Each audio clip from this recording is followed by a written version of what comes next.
The massive doors of the Galaxy Council chamber opened with a deep, echoing sound that traveled through the enormous space. Ambassador Kethvar stepped inside, his forearms carrying data tablets while his tail swished nervously behind him. Today was important. Today, he would save the galaxy from a dangerous new threat. The chamber was huge beyond imagination. It stretched so high that the ceiling disappeared into darkness. Around the circular floor, seats rose in giant rings, going up and up until they became tiny dots in the distance. Each seat held a different kind of being. Some looked like giant insects with shining shells. Others were made of living rock that glowed with inner light. Some floated in tanks of colored gas, while others were just balls of energy that spoke through machines. This was the Galaxy Council, where 847 different species came together to keep peace among the stars. They had been meeting like this for thousands of years, making rules and solving problems that affected billions of worlds. Kethvar walked to the center of the chamber. His people, the Zalani, had been part of the council for over 2,000 years. They were known for being careful and smart. When a Zalani said something was dangerous, other species listened. "Honored council members," Kethvar began, his voice carried by speakers to every corner of the vast room. "I come before you today with an urgent matter. We have discovered a new species that poses a serious threat to our peaceful galaxy." A sound like wind chimes came from the upper seats where the crystalline singers sat. This was their way of showing interest. In another section, the tentacled philosophers made soft humming noises. Even the energy beings, who usually stayed silent, began to pulse with different colors. "The species calls itself human," Kethvar continued. "They come from a small world they call Earth, located in what they name the Milky Way galaxy. At first, we thought they might be ready to join our council. But after careful study, I must ask you to prohibit them from ever joining our peaceful community."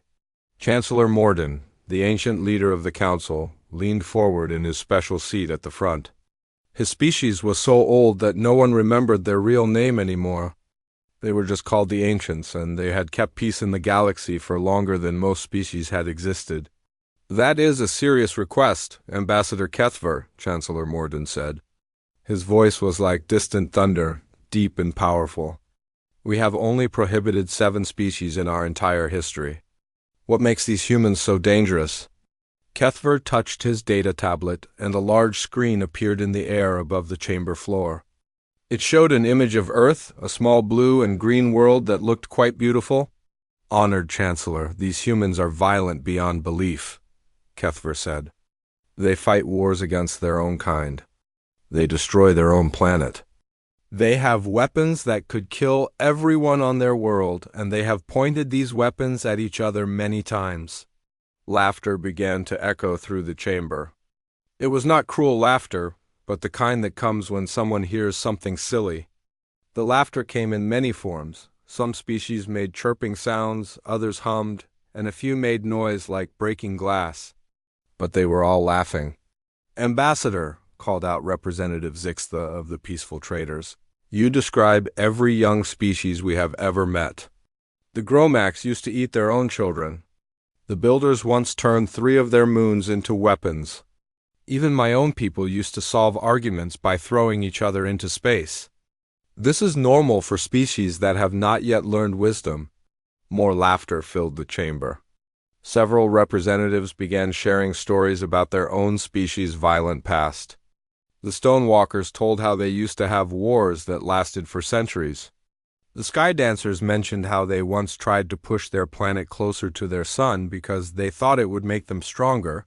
Kethvar felt his confidence begin to shake, but he pressed on. "But honored representatives, these humans are different. They still use chemical rockets to travel between worlds. They have not even created true artificial intelligence. They burn fossil fuels on their planet and poison their own air and water. How can such a primitive species be trusted with the knowledge of the galaxy?" Representative Quilder of the Ocean Worlds made a sound like waves crashing on rocks, which meant he was amused. "Chemical rockets? Ambassador, my people still use swimming to get around our home system. The tunnel makers move through space by digging holes in reality itself. Technology is not the measure of wisdom. And what about artificial intelligence?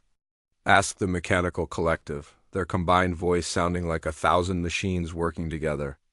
Our people threw away artificial intelligence long ago. We found it more trouble than it was worth. Intelligence is not better just because it is artificial. Kethvar's tail was now moving very fast, which showed he was getting worried. But he tried once more.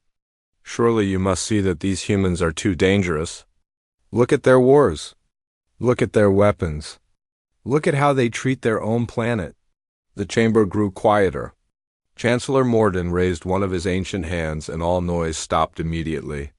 Ambassador Kethvar, the Chancellor said slowly, you have given us much to think about. But before we make this important decision, we should look at all the evidence, not just some of it. The Deep Space Monitoring Division has been watching this human species for some time. Let us see their complete report before we vote. Kethvar felt a cold feeling in his stomach. He had been very careful to choose only the worst examples of human behavior for his presentation. He had not expected anyone to ask for more information. Of course, honored Chancellor, Kethvar said, trying to keep his voice steady. I am sure that a complete review will only prove my point. The humans are clearly too violent and primitive to join our peaceful galaxy. But as Chancellor Morden called for the Deep Space Monitoring Division to prepare their full report, Kethvar began to wonder if he had made a mistake. The ancient Chancellor had lived for thousands of years and had seen many species join the Council. If he wanted to see more evidence, perhaps there was something important that Kethvar had missed. The great chamber began to buzz, with conversation as representatives talked among themselves, waiting for the monitoring report. No one seemed worried about the humans anymore. Most seemed to think this was just another routine matter, another young species that would eventually grow up and join the galaxy when they were ready. Kethvar stood in the center of the chamber, holding his data tablets and hoping that he was right about the humans. Because if he was wrong, if these humans were not as dangerous as he believed, then he had just made a very serious mistake in front of the most powerful beings in the galaxy. The next morning, the Galaxy Council chamber was filled with even more representatives than usual. Word had spread about the human debate, and many species wanted to see what all the excitement was about. Kethvar stood at the center again, but this time he felt more confident. He had spent the whole night preparing his evidence, choosing the most shocking examples of human violence and destruction. Honored Council, Kethvar began. Yesterday, some of you thought I was being too harsh about these humans. Today, I will show you exactly why they must be kept away from our peaceful galaxy. The large screen above the chamber floor came to life again. This time, it showed a video from Earth's history. Explosions filled the screen as two groups of humans fought each other with terrible weapons. Buildings fell down, fires burned everywhere, and people ran in fear. This is what they call World War II. Kethvar explained. Humans killed over 50 million of their own kind in just 6 years. They built weapons specifically to kill as many people as possible. Uncomfortable sounds came from around the chamber. Even species that had violent pasts were disturbed by the images. The peace-loving herbivores made soft crying sounds. The gentle giants, who were the size of buildings but would never hurt a fly, covered their huge eyes with their hands. The video changed to show a massive explosion that created a mushroom-shaped cloud. They call this a nuclear weapon, Kethvar continued. It can destroy an entire city in seconds. They built thousands of these weapons and pointed them at each other for decades. Now the screen showed images of Earth's environment. Forests being cut down, rivers turning different colors from pollution, and huge piles of garbage floating in the oceans. Look how they treat their own planet, Kethvar said, his voice getting louder. They poison their air, kill their forests, and fill their waters with waste. What kind of species destroys the only world they have? Representative Harmony of the Tree Speakers, whose people lived in perfect balance with nature, made a sound like wind through leaves. This meant she was very sad. Such behavior is hard to understand, she said. My people would rather die than hurt our world forest. The videos continued. Kethver showed humans fighting over resources, destroying art and history during wars and creating weapons that could kill millions. He showed them polluting space around their planet with broken satellites and garbage. And look at this, Kethver said as new images appeared. They test their weapons by exploding them on their own planet. They shot nuclear weapons into the air just to see what would happen. They even fired them under the ground and under the ocean. The fish people of the water worlds made angry gurgling sounds. Destroying the ocean is like destroying life itself, their speaker said. How can any intelligent species be so foolish? But then Representative Wiseclaw of the Predator Alliance spoke up. His people looked like huge cats with metal claws, and they had once been fierce hunters before joining the council. Ambassador Kethver, he said in his growling voice, these images show a species learning about power. Yes, they make mistakes. Yes, they hurt their world. But I see something else. I see a species that always keeps fighting, even when things look hopeless. That is not just violence. That is also courage. Kethver's tail twitched with annoyance. Honored Representative, surely you cannot approve of such destruction. I do not approve, Wiseclaw replied. But I remember when my people were young. We hunted everything in our forests until there was nothing left to hunt. Then we learned to hunt only what we needed. Growth requires mistakes. Commander Steelmind of the warrior caste floated forward in his mechanical suit. I agree with Wiseclaw. These humans fight against impossible odds. Look at this battle here. He pointed to one of the videos. These human soldiers are completely surrounded, but they keep fighting. They do not surrender even when surrender would save their lives. That shows something important about their spirit. Kethver felt his confidence slipping again. He quickly changed the images to show humans fighting each other over religion and politics. But look at how they fight over ideas, he said desperately.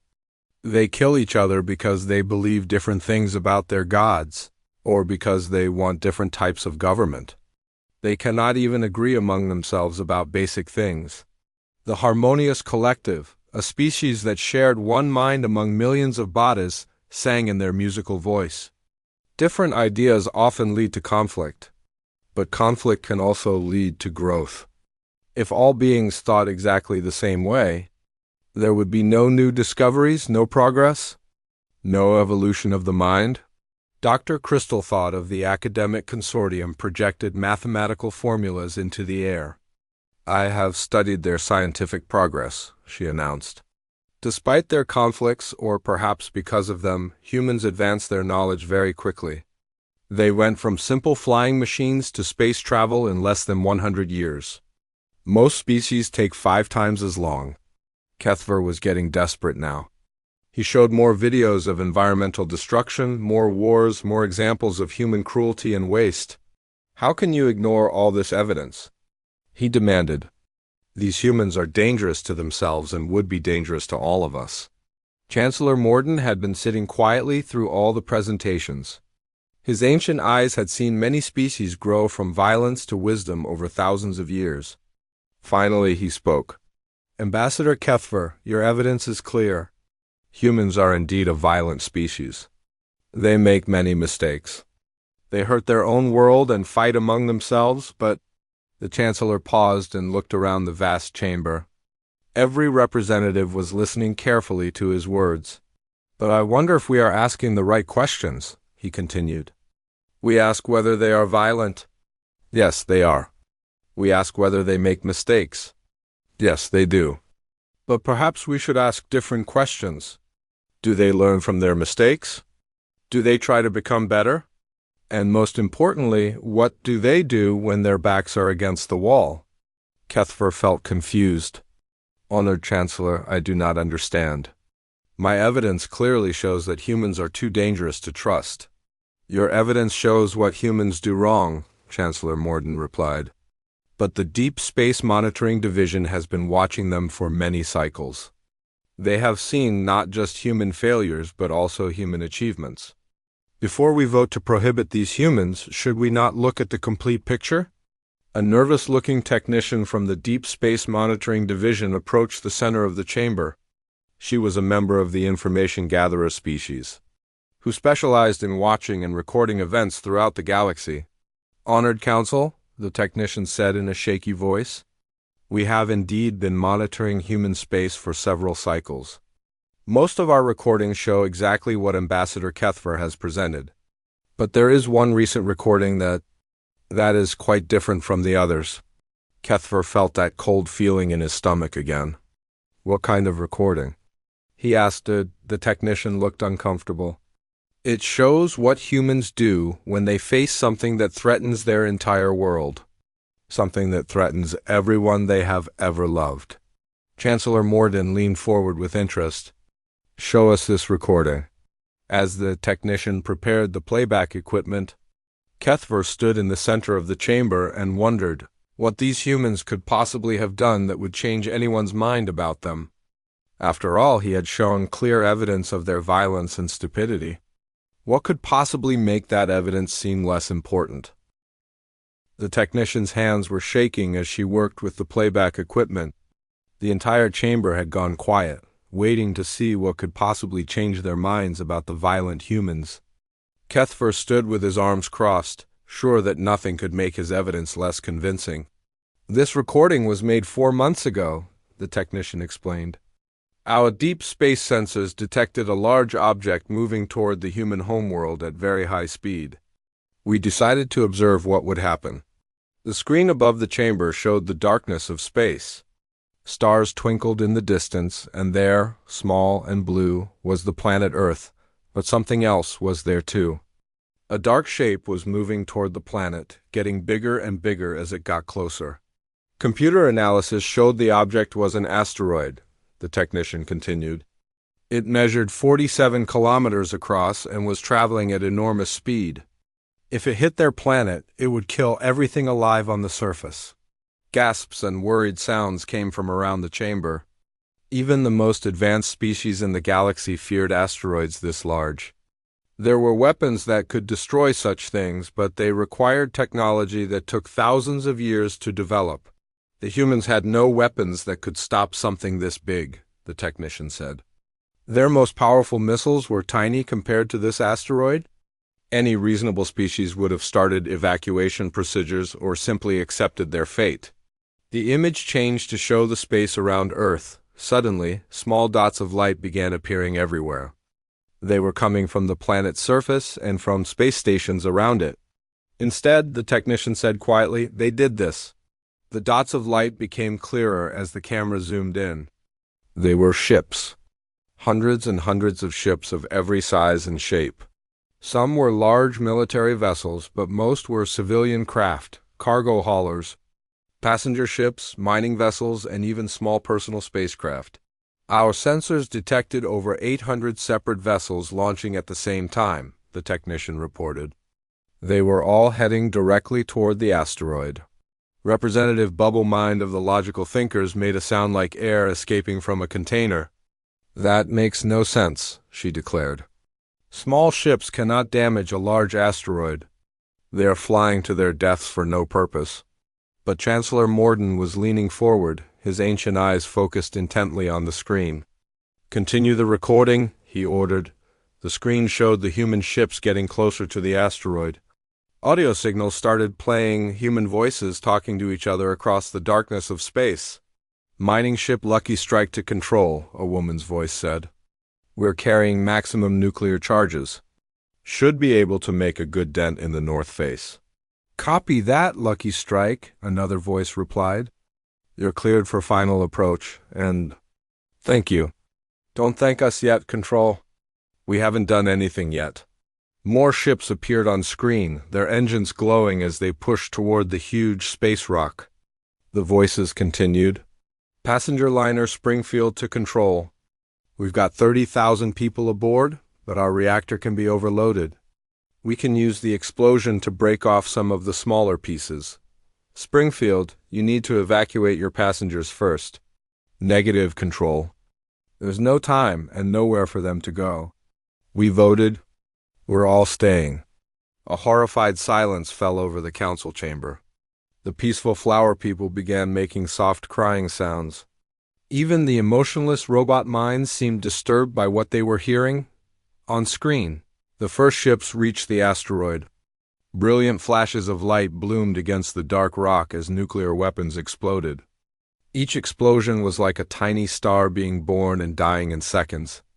But the asteroid was so huge that even these massive explosions only knocked off small pieces. Military ships Thor's Hammer, Defiant, and Last Stand beginning ramming runs, a calm male voice reported. If the charges don't work, we'll hit it with everything we've got. Understood. Godspeed, gentlemen. The council watched in stunned silence as human ships deliberately crashed into the asteroid at full speed. Each impact created a flash of light and sent chunks of rock spinning away into space. But still the main asteroid continued toward Earth.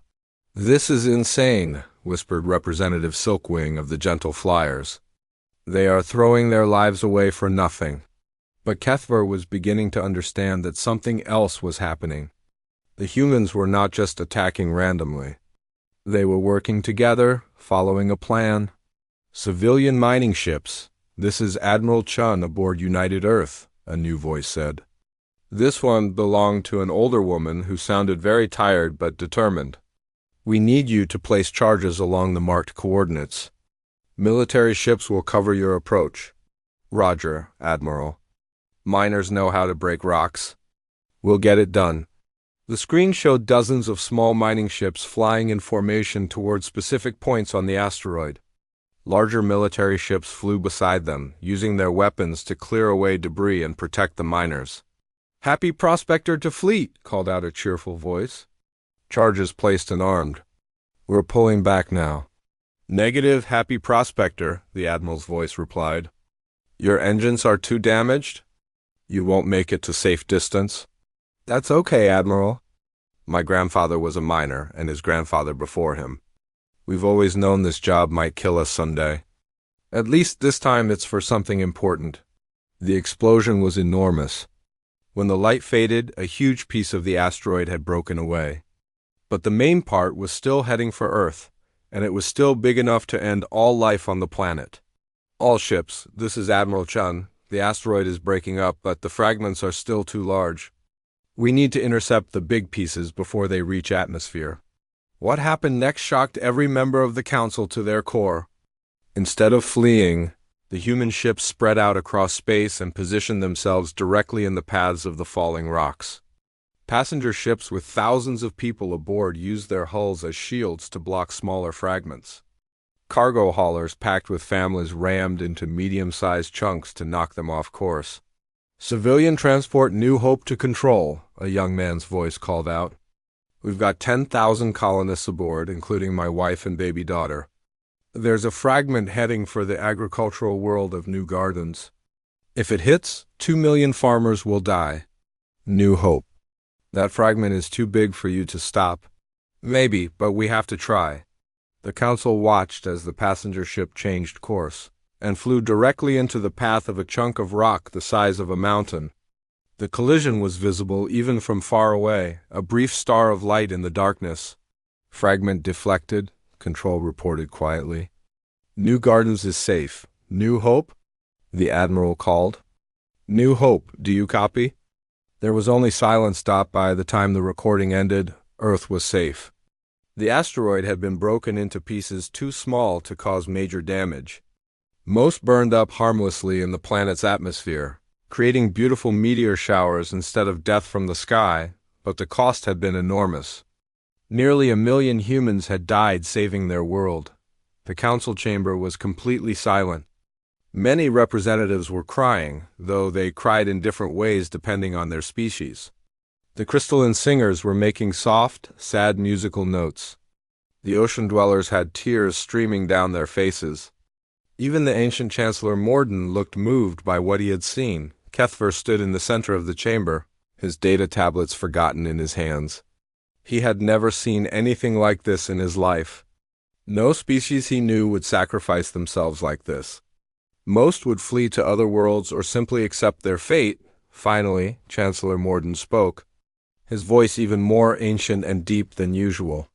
In 11,000 years of galactic civilization, he said slowly, we have observed 1,847 extinction events. Never have we witnessed a species successfully defend their homeworld from such an impact using primitive technology. He paused, looking around at all the representatives. More importantly, never have we seen a species sacrifice themselves to save others who could not save themselves. The humans who died saved not just their own world, but also uninhabited planets and the colonies of other species that they barely knew existed. Kethver felt something cold growing in his stomach. This was not going the way he had planned at all. The silence in the council chamber stretched on for what felt like hours. Representatives from hundreds of species sat quietly, trying to understand what they had just witnessed. Many were still crying in their own ways. Others stared at the now dark screen where they had watched nearly 1 million humans choose death over surrender. Kethver could feel his carefully planned arguments crumbling around him. But he was not ready to give up. He had spent too long preparing this case, and he still believed the humans were dangerous. Honored Council, he said, his voice breaking the long silence, while this recording is certainly dramatic, it only proves my point about human recklessness. A shocked gasp echoed through the chamber. Representative Harmony of the Tree Speakers made a sound like branches breaking in a storm, which meant she was very angry. Recklessness? She demanded. Ambassador Kethver, did we watch the same recording? Those humans saved their entire world. They threw away 1 million lives on a desperate gamble. Kethver shot back, his voice getting louder. They could have evacuated to other planets. They could have built underground shelters. Instead, they chose mass suicide. This is exactly the kind of unstable behavior we must keep out of our galaxy. But his words were drowned out by angry sounds from all around the chamber.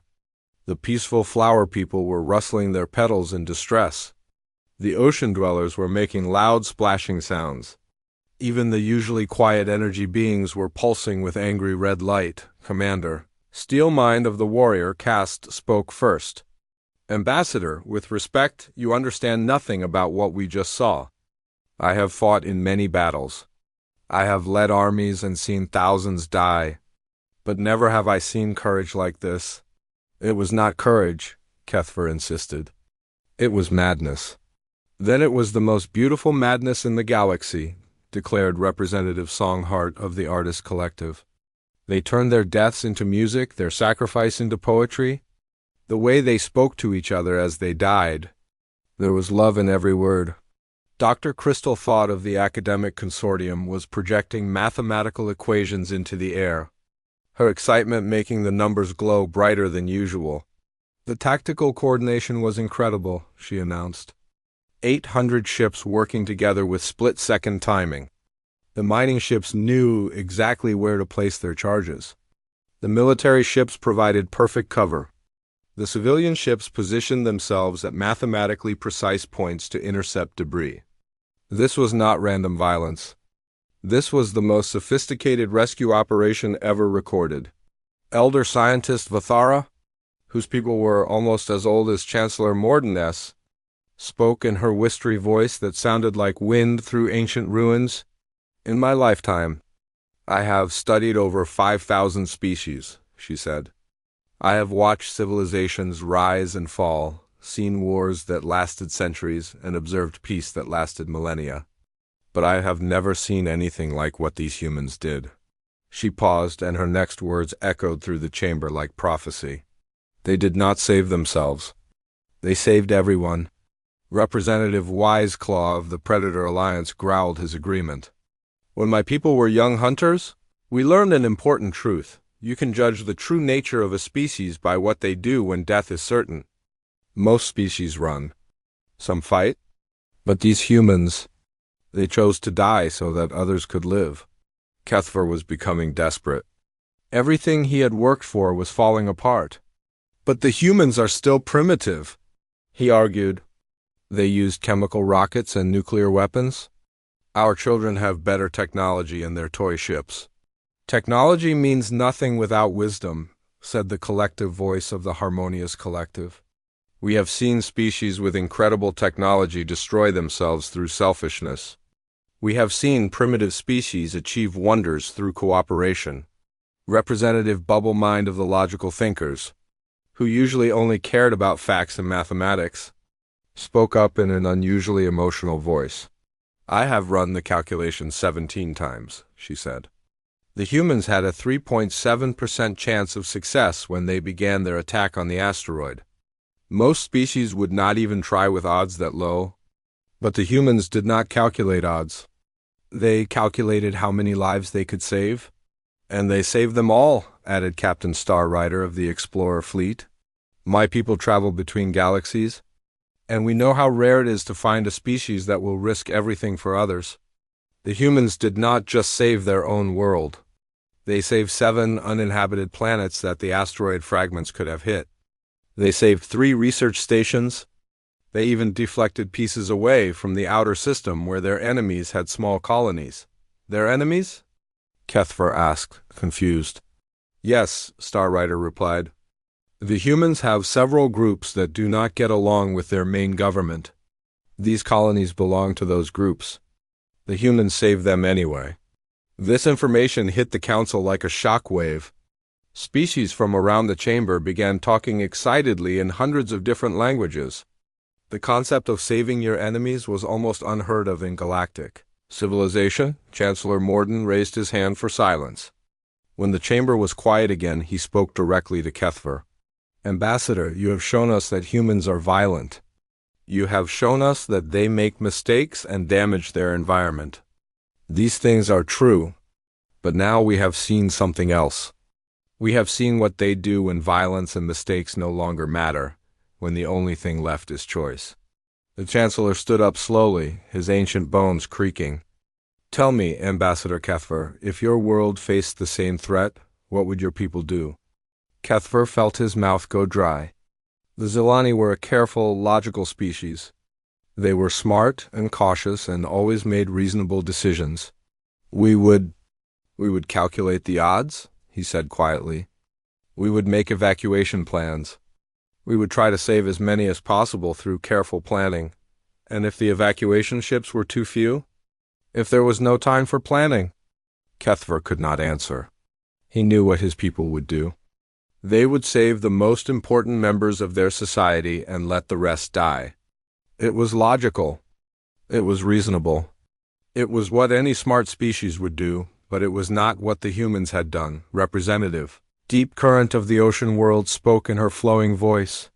My people have a saying, the deepest currents run silent. We thought this meant that the strongest forces are invisible. But perhaps it means something else. Perhaps it means that the greatest strength is the kind that sacrifices itself so quietly that no one notices until it is gone. The humans noticed each other, whispered Harmony of the Tree Speakers. Listen to the recording again. They said goodbye. They said thank you. They told their families they loved them. Even as they died, they were taking care of each other. Elder Scientist Vithara was looking at her data with something like wonder in her ancient eyes. I have been studying the long-term implications, she announced. The humans lost nearly 1 million individuals in this event, but they saved approximately 7 billion. The mathematical ratio is remarkable. But that is not the important part? She paused and looked around the chamber. The important part is that they did not choose who lived and who died based on importance or usefulness. They did not save the smartest humans or the strongest or the most valuable. They saved everyone equally, even their enemies, even people they had never met. Chancellor Morden nodded slowly. In our long history, we have developed many tests for species that wish to join the Council. We test their technology, their wisdom, their ability to keep peace. But perhaps we have been testing the wrong things. He looked directly at Kethver, and his ancient eyes seemed to see right through him. Perhaps the only test that matters is this: when everything is lost, when death is certain, when there is no hope left, what choice do they make? Kethver stood in the center of the chamber, surrounded by hundreds of species who had all reached the same conclusion. The humans had passed a test that none of them had ever imagined. They had shown something that all the technology and wisdom in the galaxy could not create. The willingness to die for strangers, and Kethver realized with growing horror that his own people would have failed that test completely. The debate that followed lasted for hours. Representatives from every species wanted to speak about what they had seen. Some shared stories about their own people's past mistakes and growth. Others talked about courage and sacrifice in ways they never had before. But slowly, a consensus began to form. Kethver tried several more times to argue his case, but his voice grew weaker with each attempt. When Representative Ironwill of the Strong Arm Confederation pointed out that the humans had achieved something that even the most advanced military species had never managed, Kethver finally fell silent. "In all our battle records," Ironwill had said, "we have no examples of successful defense against extinction-level asteroid impact using primitive technology. The humans did not just survive this event. They dominated it through pure determination. As the day wore on, it became clear that something unprecedented was about to happen. Not only were the council members refusing to prohibit humanity from joining the galactic community, they were beginning to suggest something far more extraordinary." Chancellor Morden called for order as the afternoon debate session began. The ancient leader looked around the vast chamber, reading the mood of hundreds of different species. "The evidence before us is clear," he announced. "Ambassador Kethver has shown us that humans are indeed violent and make many mistakes. But the Deep Space Monitoring Division has shown us something else. They have shown us what humans become when faced with the ultimate test." He paused, letting his words echo through the chamber. "The question before us is no longer whether humans are too dangerous for our galaxy. The question is whether our galaxy is worthy of humans." A shocked silence greeted these words. Never in the history of the Council had any species been described as too good for the galaxy. Representative Thoughtful Branch of the Wise Tree spoke first. "Honored Chancellor, are you suggesting that we invite these humans to join us?" "I am suggesting something more than that," Chancellor Morden replied. "I am suggesting that we need them." The chamber erupted in surprised chatter. Hundreds of species began talking at once in their various languages. Some sounded excited, others worried, and a few seemed confused. Elder Scientist Vathara was nodding her ancient head slowly. "The Chancellor speaks wisdom," she said. "In our long peace we have become soft. We have forgotten what it means to face real danger.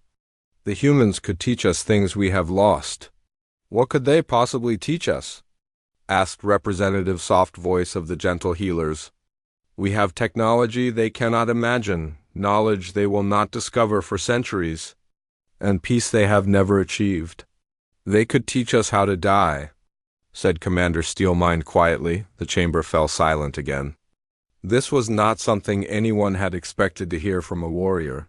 "Honored Commander," Harmony of the Tree Speakers said carefully, "could you explain what you mean?" Steelmind stood up in his mechanical suit, his voice carrying clearly through the speakers. "In all my years of fighting, I have seen many brave warriors. I have seen soldiers who would face any enemy without fear, but I have never seen anyone who could look at certain death and choose it willingly to save people they had never met." He gestured toward the screen, where the human recording had played. "Those mining ship crews knew they were going to die. The passenger liner with 30,000 people aboard knew they were all going to die. But they went anyway, because it was the right thing to do. That is not just courage. That is something beyond courage. It is love," said Songhart of the Artist Collective. "They died for love of people they would never see, children they would never meet, worlds they would never visit.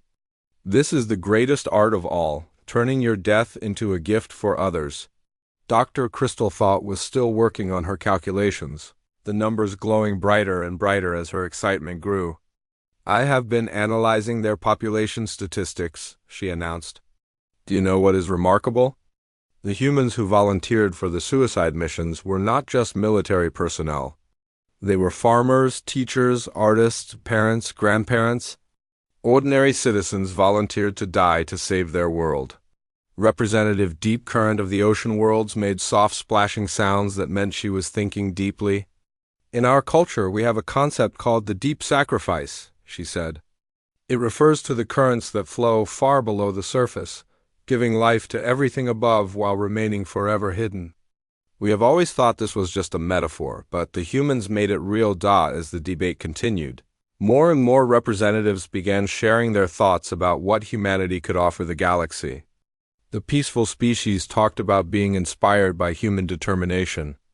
The warrior species spoke with respect about human courage. The scientific species were fascinated by human innovation under pressure, but it was the harmonious collective who said, "What many were thinking, we have spent so long building a perfect galaxy," their musical voice sang. Every species has its place, every world has its purpose, and every conflict has its solution. But we have forgotten something important. Sometimes perfect is not enough. Sometimes you need someone who will break the rules to save everyone else. Chancellor Morden looked around the chamber one more time. He could see that the mood had shifted completely. What had started as a debate about prohibiting humanity had become something much bigger. "I call for a formal vote," he announced. "All in favor of extending immediate invitation for human membership in the Galaxy Council." The response was immediate and overwhelming. Lights, sounds, colors, and music filled the chamber as 847 different species all voted the same way. Even Kethver, after a long moment of hesitation, cast his vote in favor. The vote was unanimous, but Chancellor Morden was not finished. "I also call for a vote on a second motion," he said.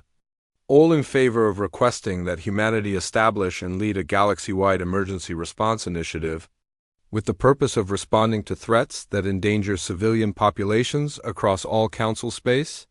Once again, the vote was unanimous. As the council session ended, Kethver stood alone in the center of the chamber.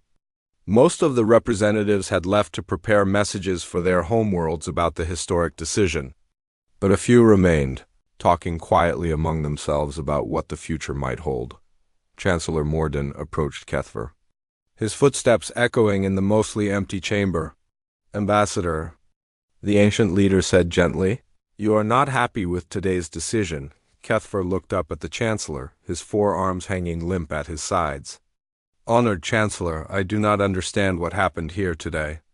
I showed clear evidence that humans are violent and dangerous, but somehow that evidence convinced everyone to invite them to join us." "You showed us their failures," Chancellor Morden replied. "But failures only matter if you do not learn from them." The humans learned. The question is, can we? 6 months later, the Galaxy Council chamber looked very different. A new section had been added near the Chancellor's seat, with simple chairs designed for the new human representatives. The first human ambassador, a woman named Admiral Sarah Chun, stood at the center of the chamber where Kethver had stood just months before, but she was not asking the Council to prohibit anyone. Instead, she was presenting humanity's first official motion as Council members, the establishment of the Emergency Response Initiative that had been unanimously approved. "Honored Council," Admiral Chun said in her calm, steady voice, "my people are honored to serve the galaxy in this way. We understand that our methods may seem unusual to species that have achieved the wisdom of peace. But we also know that sometimes wisdom is not enough. Sometimes you need people who are willing to fly into the fire." She gestured to a display showing the logos and species of volunteers who had signed up for the new initiative. To everyone's surprise, representatives from over 300 council species had volunteered to serve alongside the humans. "We do not ask anyone to sacrifice themselves as we did," Admiral Chun continued, "but we ask everyone to remember that behind every peaceful world, behind every successful civilization, behind every happy family, there are people who chose to stand between them in the darkness." As the session ended and the representatives began to file out, Kethver approached Admiral Chun. The human woman looked at him with curious but kind eyes. "Ambassador Kethver," she said, "I have read about your objections to my species joining the Council. I wanted to thank you." Kethver was confused. "Thank me? For trying to keep humans out of the galaxy?" Admiral Chun smiled. And for a moment, Kethver could see something in her eyes that reminded him of the recording he had watched months ago. It was the same look the human pilots had worn as they flew toward certain death. "You made sure the Council saw who we really are," she said. "Both our failures and our successes. That was exactly what we needed them to see. Because now they know that when everything goes wrong, when all hope is lost, when the choice is between running and staying to help ... She looked around the chamber where species from across the galaxy were working together in ways they never had before. Now, they know we will always choose to stay ... As Kethver walked home through the corridors of the Council station, he thought about the changes that were already beginning to happen. The Emergency Response Initiative had received more funding and volunteer applications than any council project in history.